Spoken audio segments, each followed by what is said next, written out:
이재명 대표가 임종석 실장을 그 찍어 누르는 그 행태를 봤을 때 조국 대표에 대해서 상당한 위기의식을 가질 수도 있으리라 봐요.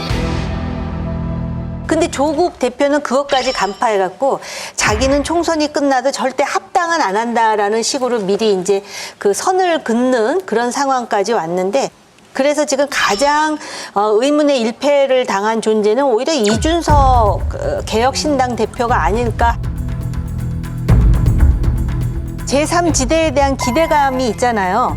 그런데 이준석 개혁신당이나 이낙연 새로운 미래가 그걸 흡수하지 못하다 보니까 제3당, 제3지대가 그냥 거의 무존재화되어 있는데, 이런 상황에서 민주당이 막 공천의 그 막천을 막 하고 이런 거에 대한 반발도 있고, 그 와중에 또 윤석열 정부에 대해서 비판할 소재를 윤석열 정부가 지금 던져주고 있거든요.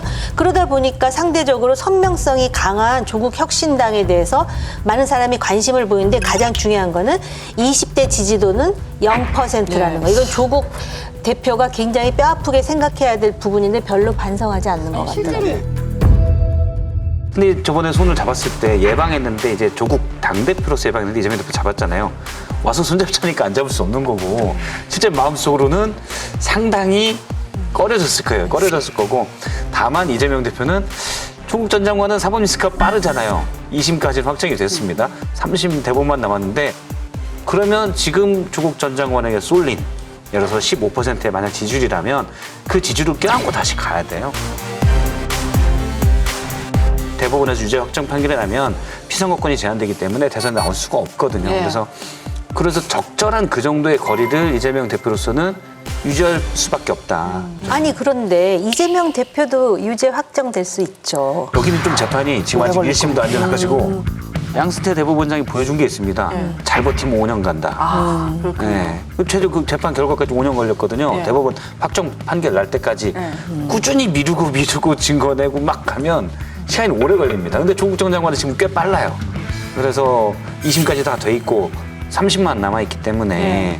근데 이재명 대표 입장에서는 아직 뭐 1심 간 것도 없잖아요. 물론 유진교사 같은 건 다수사니까 빨리 갈 수 있다고 해도 어떻게 끌면 뭐 끌 수 있다.